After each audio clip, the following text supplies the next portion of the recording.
Good afternoon, Packers fans. Aaron Nagler here with your Packers Daily Chat, coming to you live on the Cheesehead TV social channels. It is Wednesday. No significant Packers news to discuss, but there's always something to talk about. Chiefly today, I wanted to just marinate in the idea that everything we saw from Christian Watson in his rookie season, it's just the tip of the iceberg. I'm so excited about this kid. Like, I go back and I just watch his highlights on loop throughout an afternoon. You talk about the explosive play that really kind of put him on the map against the Cowboys. It's interesting to see how that play develops and how he stacks that defensive back and really just, I think, takes him by surprise, clearly. And the trust that Rodgers has on that deep ball up the right sideline, everything flows after that, including the fourth down touchdown, all the production, those last, that basically last back half of the year, where from week 10 on, Watson caught 31 passes for 523 yards and 7 touchdowns. He threw in 4 rushes for 61 yards and another TD. That's just in the work from week 10. I mean, we all remember that drop in week 1. That, had the makings of a Brent Fullwood-like foreshadowing. For those of younger in the crowd, probably don't remember Brent Fullwood fumbling on a big play to start his very first game in Green Bay in a preseason game where he returned a kickoff for what should have been a touchdown until he fumbled right before crossing the goal line. Had that kind of feel to it, but talk about a guy who, once he got on the field, and yes, he had to deal with a bunch of nagging injuries to start the season, the special qualities, the upside, the ceiling that clearly the Packers, Brian Gutekunst, etc., saw when they selected this kid and traded up to do so is very apparent. Watson finished with 8 catches of at least 20 yards and 3 over 40, including 2 touchdowns of 50 or more yards. I mean, among rookies in Packers history, and this is in limited time, Watson finished 8th in catches with 41, 7th in receiving yards with 611, and 3rd in touchdown catches with 7. 3rd all time for rookies, and he only played like half the games.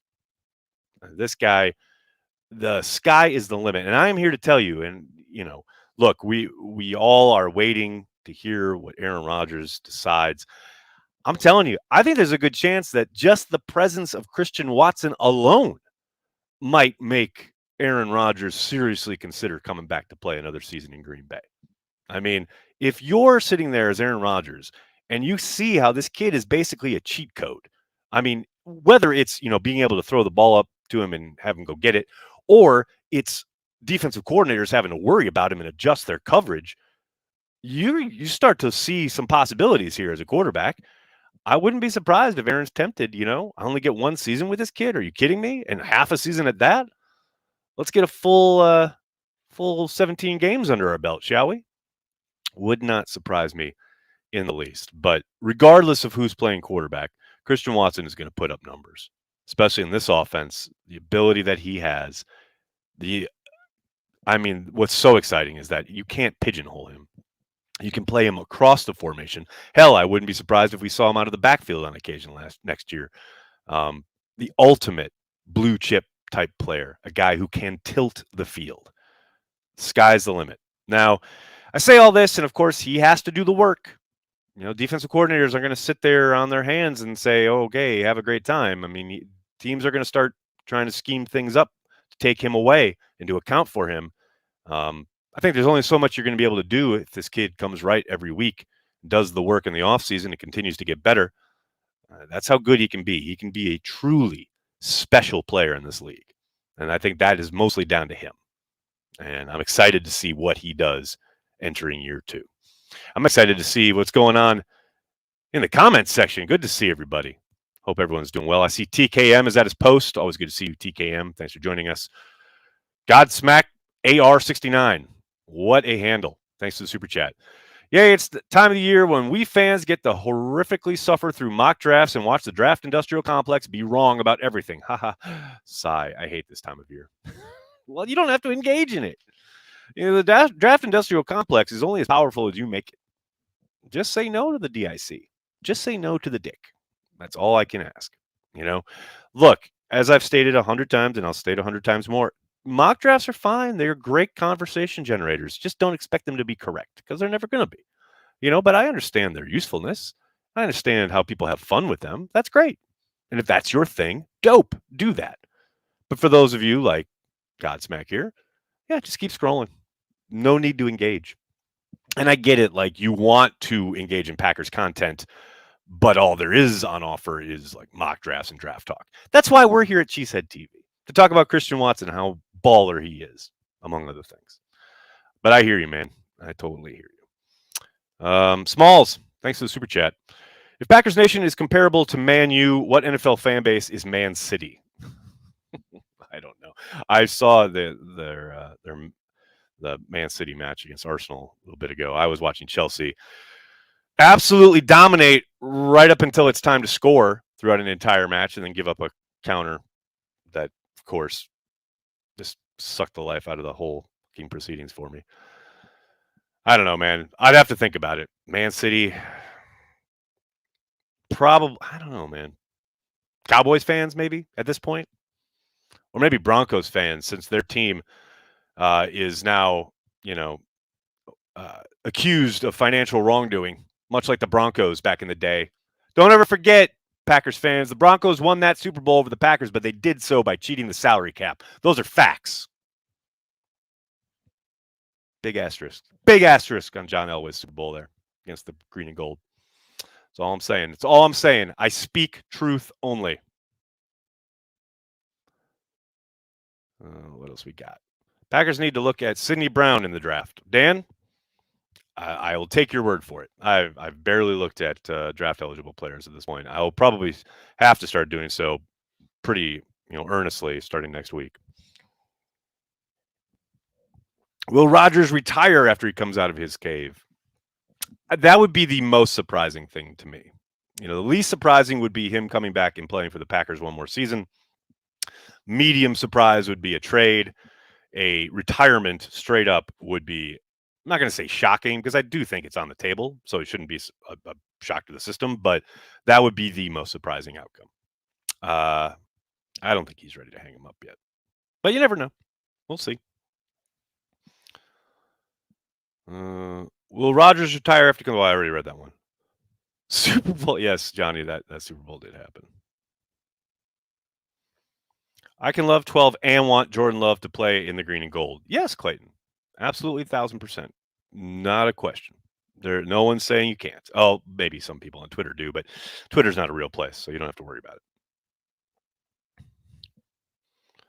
Oh, I see someone is here whining about me blocking them on Twitter. I ain't do anything. One day I was just blocked.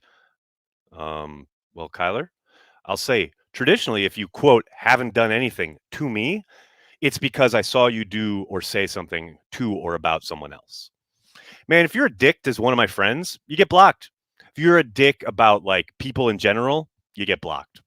That's how I roll because it's my Twitter account and I can run it any way I want. Sorry, man. Don't be a dick. It's pretty simple. John, thanks for the super chat. Soccer sucks, Arsenal fan here. Thoughts on John Skipper saying the NFL should make the Super Bowl a pay-per-view event? People are tired of paying for everything.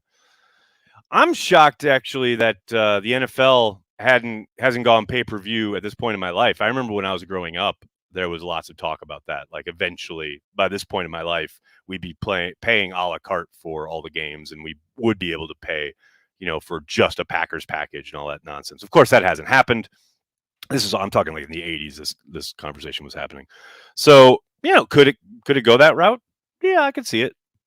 I don't think we're quite there yet. I think we're probably a decade plus away from that actually even entering a real conversation. But I mean, hell, you're right that people are probably sick of paying for everything, but that's the name of the game. As far as content, if you own that property, you want to wring out as much money from it as you possibly can. The NFL is no different in regards to that kind of, being that kind of entity. And if there's an opportunity there that they can figure out a way, much like they have with Thursday Night Football, they got the Monday night package. They got, everything that they've done to kind of cut things up. They could carve something out for the Super Bowl. Wouldn't surprise me at all. Now, again, I think we're a ways away from that being a reality, but And Skipper is probably speaking from some self-interest there. But yeah, I think eventually we could see it go down that road. But I think given the size of the media rights deals that they just signed, 2 years ago, I'd be surprised if that happened anytime soon. Michael, thanks for the super chat. How do you think the 97 team compared to the 96 team besides the result of the Super Bowl? I was only 7 or 8 years old, so I'm curious.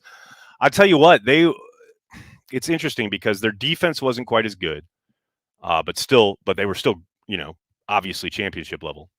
Uh, they lacked Desmond Howard, which I think, after the fact, Ron Wolf admitted was an error, along with Reddick not paying Craig Hendrick. But they really kind of drew a line in the sand with Desmond Howard, and they lost that kind of weapon, that ability on special teams to both obviously big returns, but like just hidden yardage, helping the offense out. Not that the offense wasn't dynamic. They were still great. Dorsey Levens was fucking out of his mind that season. He was great that year. 96, he was still splitting time with Edgar Bennett, but he became, that one year, then 97, Dorsey Levens was as good as anybody. He was just outstanding in both the running game and the passing game, probably the passing game especially. He was, you talk about a workhorse back of the highest regard. Favre was in his prime. They were a great team. They just ran into a team in Denver that really knew how to take advantage of them and did a great job as far as that zone blocking scheme that Alex Gibbs employed at that point was pretty new to the league, and it did exactly what it was supposed to against some of those bigger guys up front for the Packers, whether it was Gilbert Brown, there's Reggie White, Gabe Wilkins, famously not coming back into the game because he's a free agent. A lot of stuff kind of coalesced there. And then, on the flip side, for Denver's defense, they had a really good blitz game that Favre and the offense hadn't gone up against a whole lot. So, that's what they always talk about, right? It's a game of matchups. And sometimes you meet a certain team that matches up their strengths against your weaknesses. And I think if you play that game, and I think I'm not the first to say this, I think if you play that game 10 times, the Packers probably win like 7 of them, 6 of them maybe. But on that Sunday afternoon or the Sunday evening, they were the better team. There's zero doubt about it. And look, John Elway, everything he did in that game, Terrell Davis obviously was the kind of headline, but Elway played a really solid game as well, highlighted by the helicopter hit. And what Denver did so smartly, and that's, Mike Shanahan has talked about this, is take away Leroy Butler. Their entire offensive game plan was about limiting Leroy Butler, not Reggie White, because they knew they would be able to mitigate what White could do mostly with their run game. But in their passing game, everything centered around making sure that Leroy Butler was neutralized. So, that team, again, the 97 team was excellent. It was a great team. Probably obviously not quite as good as the 96 team, but still a damn good team and worthy of a championship. They just couldn't get it done that Sunday night. That was a tough one to watch. Thanks for that memory. What else we got, folks? What else we got? We got Jeezy Baby. What's going on, man? Amon Green appreciation message. Hell yes, Amon Green appreciation message. Damn right. You talk about a guy who was so fun to watch, one of the more powerful backs, a guy who in 2003 essentially put the team on his back when Favre had a broken thumb. Even though the entire stadium knew it was going to be a run, Amon still ended up getting 5-6 yards of pop. Man, and his ability in the screen game, his ability in pass protection. Amon Green was a real one, man. Fantastic player. I assume Rodgers hasn't been traded yet. Eric, welcome. No, Rodgers has not been traded yet. We don't know Rodgers' intentions for next season yet at all. Smalls Star is still the GOAT in my heart of hearts, as he should be, Smalls. He's the GOAT in all of our hearts in Packerland, or he should be anyway. One of the more underrated players in the NFL, in the history of the league. Bart Starr called his own plays. Did you know that? Go back and watch the Ice Bowl. I dare you to watch that final drive and not be impressed. That's a man. You talk about the essential taking what the defense gives you and knowing where those outlets are going to be in the worst conditions imaginable. Guy just got it done. Starr was Brady before Brady. And, none of the new heads want to talk about that, but it's so true. Everything Brady is doing or did started at first. You give Starr today's teams and work out, like, he gets to work out all off season and he's just dedicated to football and nothing else. And, he gets all the training that Brady had, blah, blah, blah. He'd do what Brady did. No question in my mind. Star was the GOAT. The GOAT. Vex, thanks to Super Chat.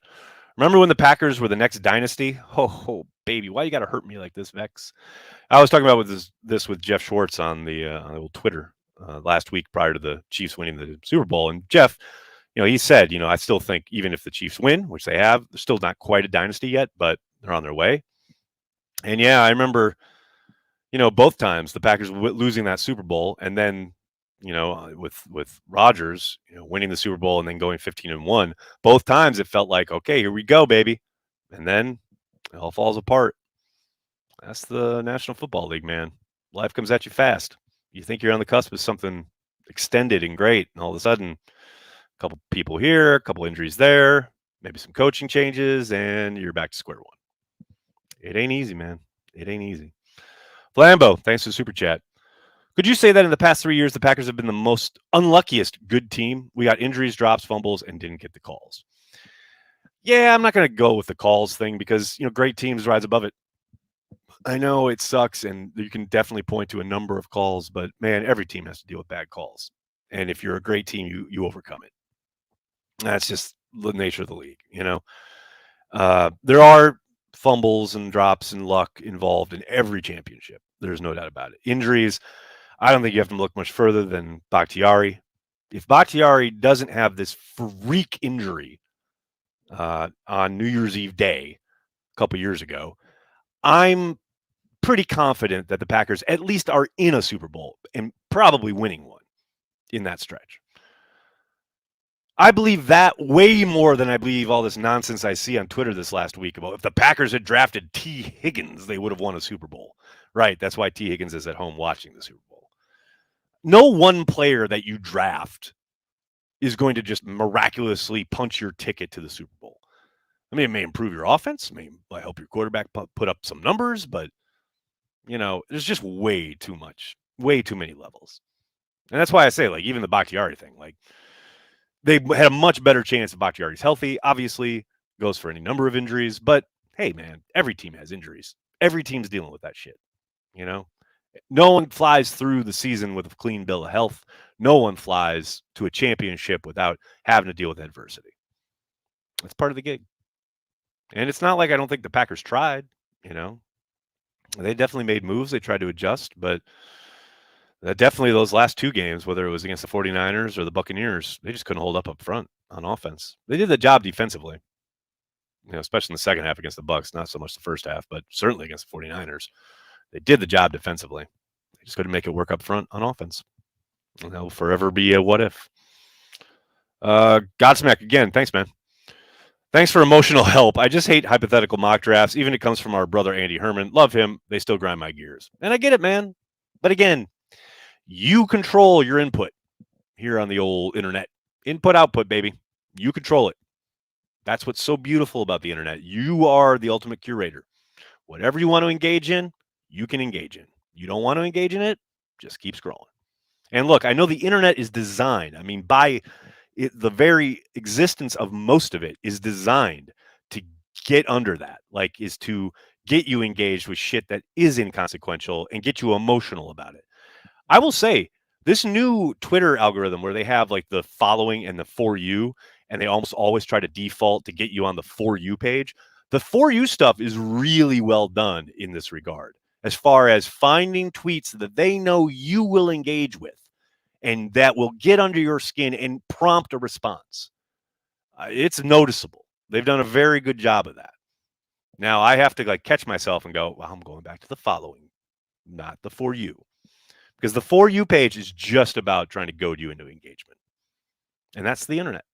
That's why you have to be stalwart, Godsmack. You have to be made of sterner stuff and understand that if it's not for you, it's not for you. And you just carry on your way. John, thanks for the super chat. Words to live by during draft season. Nobody knows. You damn right, man. Nobody knows. Nobody knows. They may think they know, but they don't know. Vex, thanks for the super chat. No team can claim unlucky after the Jim Kelly Bills. Man, what a sad state of affairs. 4 Super Bowls in a row. Can you imagine that? Man, you think you know heartache as a Packers fan, and we do. I'm not trying to belittle it or dismiss it totally, but you go look at the Bills, that run of 4 Super Bowls in a row, and you don't win one of them? Damn, man. Hot damn.